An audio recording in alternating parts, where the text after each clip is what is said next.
Hello, everyone.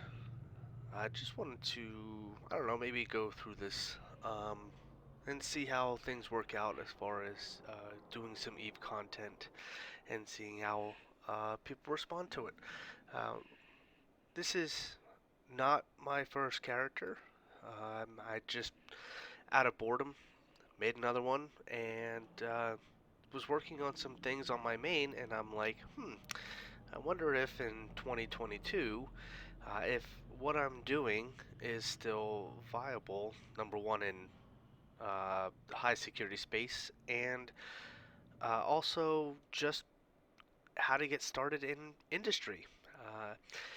My main character, I started off pretty much combat, told myself I would not mind, it was boring, and now I find myself in nullsec, mining a little more often than I would expect, mainly for moon goo and maybe some of the morphite and the stuff that you can't get from other sources. So I wanted to see if it would be at all viable to start with a tune, fresh start, kind of see how things progress.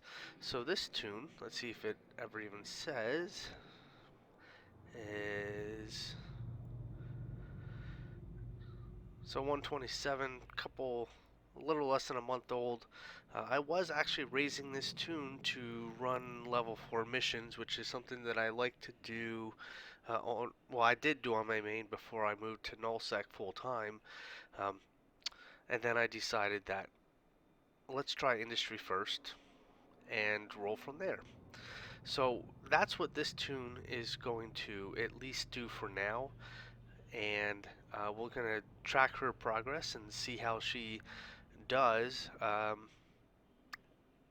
through it. Hopefully, make a little bit of ISK.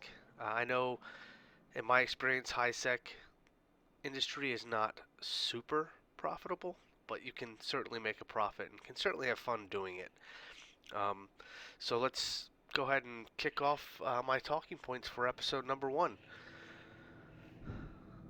So as we can see, I chose Minmatar as my faction. I don't really see any major advantage or disadvantage to starting in either one of the four factions. Has not affected me either way in any of my tunes doing so. So um, whichever one, I guess whichever one floats your boat is what I would say. I happen to chose Minmatar for this one because the area that I'm in nullsec is angel territory, and uh, they're more susceptible to um, explosive damage. So I was actually going to work towards a Vargur, just because they have the proper resistance, and I just like how Marauders operate, and they can wipe out sites fairly quickly with a great bit of ease. So that's why this one happened to be that. There's no real reason behind my choosing as far as the industry side of it. So, industry basics. Industry actually drives Eve, but so does PvP. So, every time a ship gets blown up, someone who is running industry has a chance to make a profit. Whether it's to replace their rigs, whether it's to replace their ship, whether it's to replace their mods.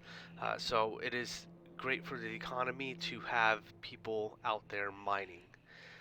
Um, and the basics of it all is you take raw materials, you reprocess them, you take multiple reprocessed materials, and you make a final product. Kind of like what we do, in real life. We, mine ore from the ground, we make them to get a metal, and we process that metal, and eventually, between the metal, the all the items that have been collected, and boom, you have a car. Same exact concept in Eve. As you progress through industry, it gets more and more complicated to the point where capital ships take multiple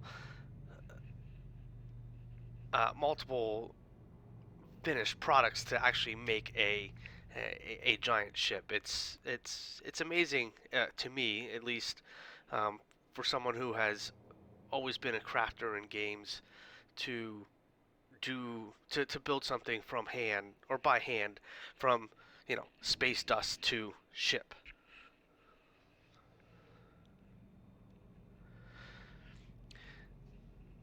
The next thing I'm going to go over is there's NPC stations. So all the stations that if you are flying around, they're owned by one of the four major factions, or they're actually owned by the pirate factions, or they're owned by some other NPC entity in the game, whether it's maybe it's Sister of Eve, or the Minmatar Republic, or Galante, or Caldari, or Amar.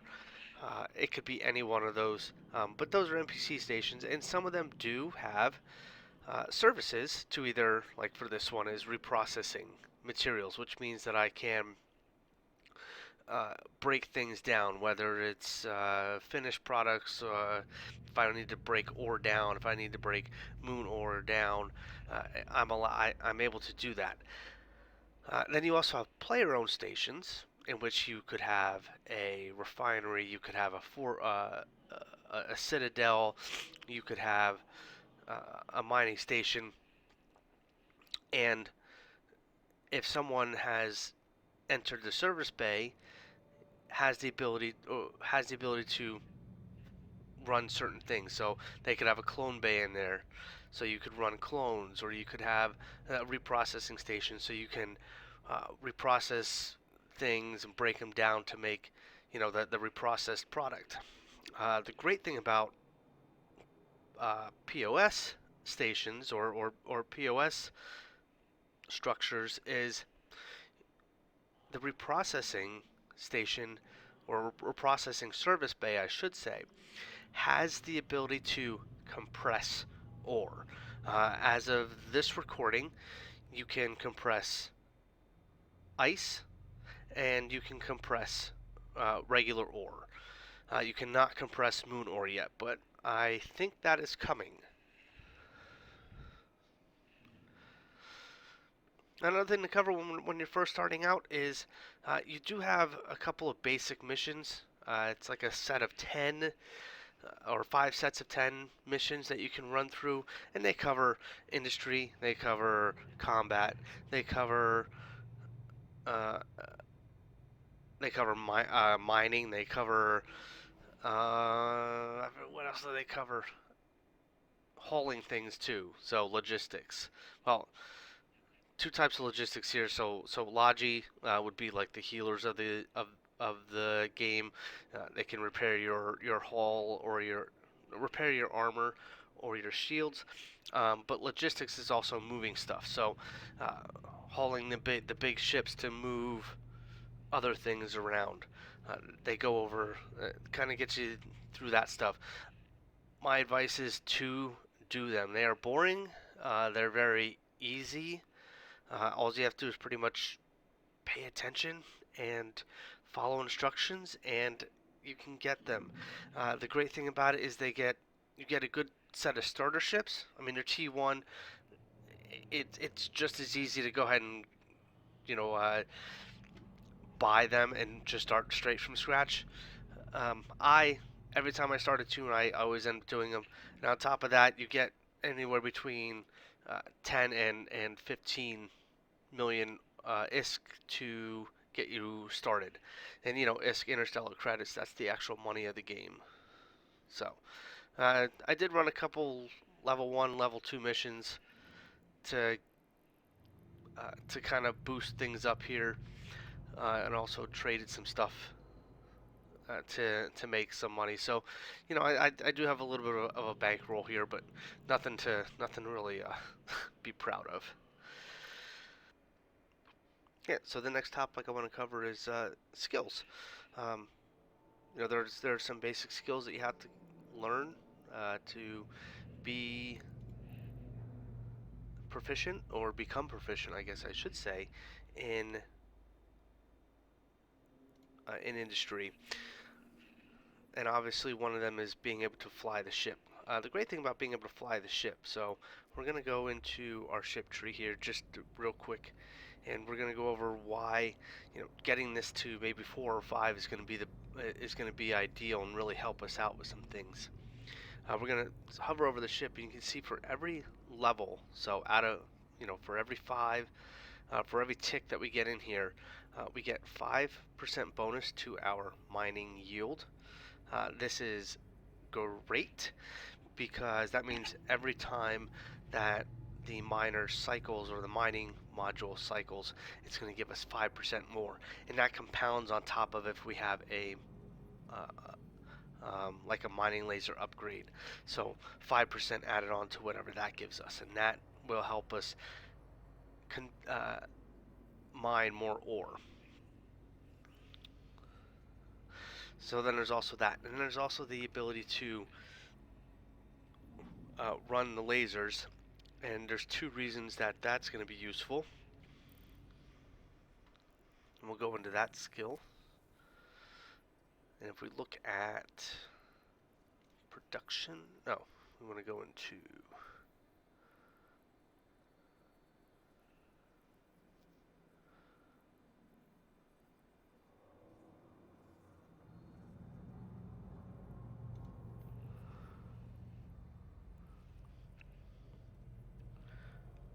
mining skill at using mining lasers, 5% bonus to mining turret yield per skill level. So again, every time you upgrade this, your lasers are more productive. And then there's also the ore ship. So we'll go back into the ship tree here. We click on it and we go to our traits. We can see that they are a shield ship. So go ahead and bump up your shields, because this is going to become more important as you go further into the game, and you'll see why in further episodes, and I'll explain it in further episodes why having those shields is going to be so important. And then these are also good at drones this way, because you can't have guns, so the only defense that you have in a mining field against the rats are your drones. And now mind you, I say rats because if you are going to get ganked, your drones mean nothing. And actually your drones could potentially put you into a situation where you aggress somebody, and not a good situation. So drones in high sec. Now, low sec is a different story. Null sec is a different story. You could have a combat procurer that is just sitting out there as bait, or sitting there waiting for someone to try and gank so that you can then gank the ganker. That happens a lot in low sec. But I digress. So our first ship that we're going to fly is going to be our Venture. There's also something that's going to help you out further if you do venture off from industry. Let's face it, no one wants to sit in a mining belt all day and mine. It is good for some things. I do it as a pressure release sometimes. Sit there in a mining field, put on some music, put on a podcast, just listen. Don't do anything, just relax. I can play my game. I'm not very involved, and just make money. Grab ore, or I make ISK. I shouldn't say money. I can make ISK, so I can buy some more ships or buy something else that I want to do, and have fun in my game. Let's go through probably the ship progression that I'm going to go through, at least as long as industry stays the way that it is with this tune. So, mining frigate being our first, very basic. It doesn't hold a whole lot of ore. It doesn't mine a whole lot of ore per cycle, and that's fine. It will do what we need it to do. But our next progression would probably be to become a run a mining barge. And as you can see, there's 3 different ones. And when we move into these, I'll go through the pros and cons of each, and where each one fits into a role, I guess I will say. And then once we are very proficient in Procure, we're going to start working toward, or in a mining barge, we're going to move into an Exumer. And now an Exumer is basically a barge on steroids. It has a much larger hold. It can mine a lot more, uh, a lot more M3 per cycle, and yeah, but they come at a cost. So if you look at the estimated cost of, say, well, let's see, we'll do a skiff versus a procurer, right? So procurer costs 38,000. Well, by the time you buy everything, let's say it's going to be a $50 million ship, right?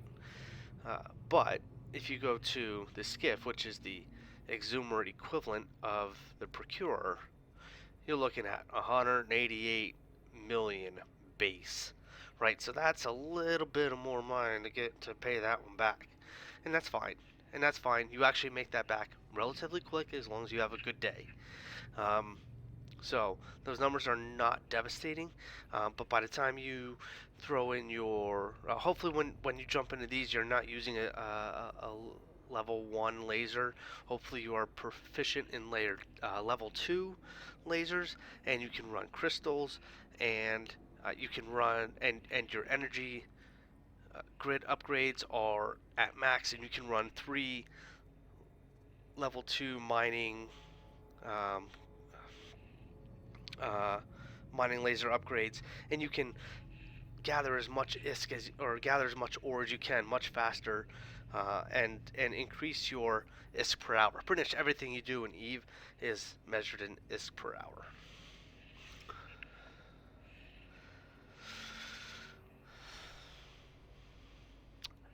And then I guess the last topic I want to talk on is pretty much the actual progression that we're going to go through. So we figured out our ship progression, right? And that's all fine. But one of the mistakes that I made when I was newer to the game was I went right for trying to build stuff, right?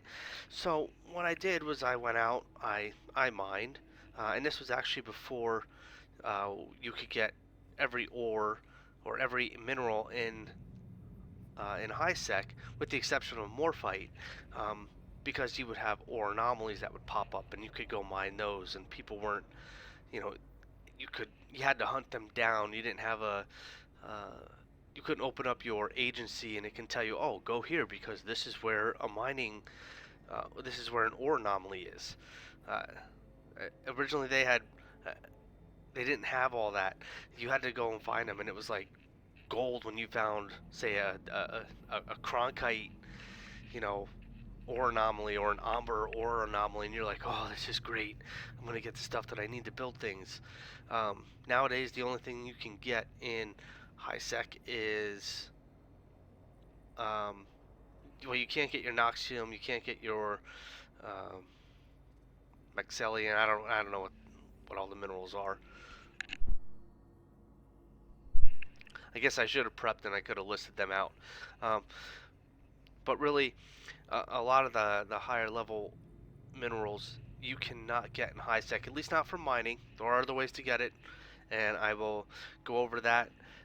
Some of you listening to this, if you already know how to get it, but for the sake of argument, most of what we're going to be doing is mining. We're not going to be doing things where we can reprocess scrap metal and get other minerals that we need. Particular focus of this tune is mining. So, going back to the mistake that I made, I was just very inefficient, right? I didn't have the skills, and I kept progressing towards just being able to build something, and that was a bad move.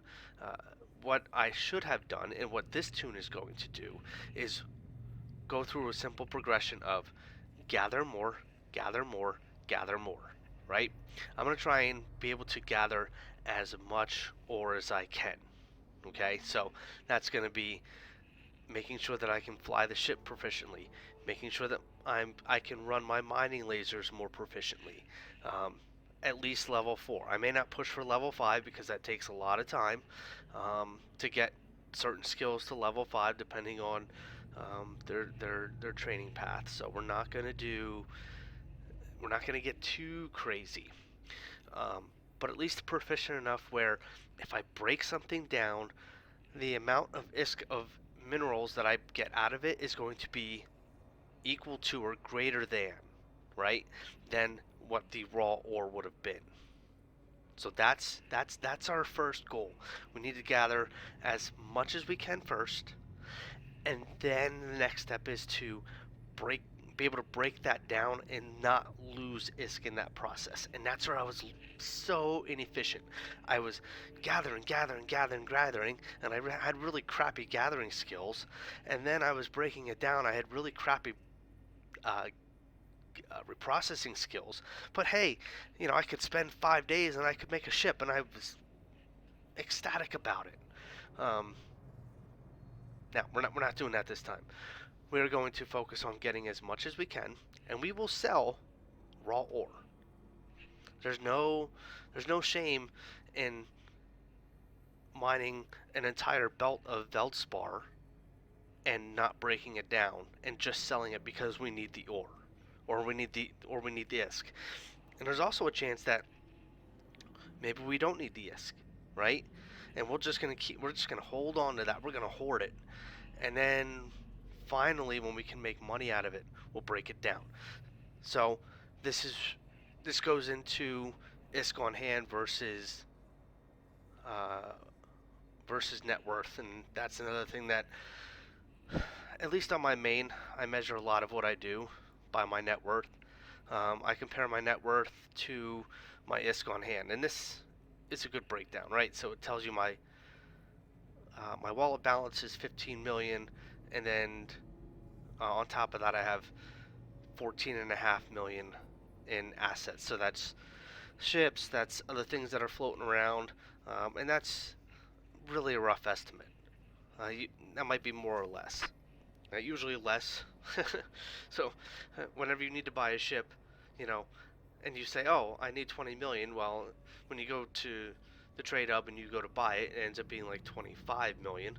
Um, and then it seems like when you need to assess of how much you have, and you're like, "Ooh, I should be able to sell this and make 150 million," and you only end up making 125 million. You know, it always goes in that inverse direction. So, but we'll say, all right, I have liquidated assets. I'm at about 16 mil, and combined assets or invested assets, I'm about 14 and a half mil. So that's good. Sitting at a good 30 and a half. That's not a bad starting point. Only 102 million skill points. Not too bad at all. So good.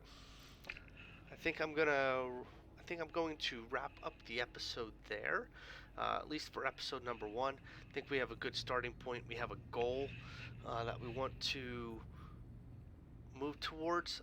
I will set up my skill tree to get us started. Probably go over that in either a separate episode or maybe plug it in somewhere into this when I was talking about the skills.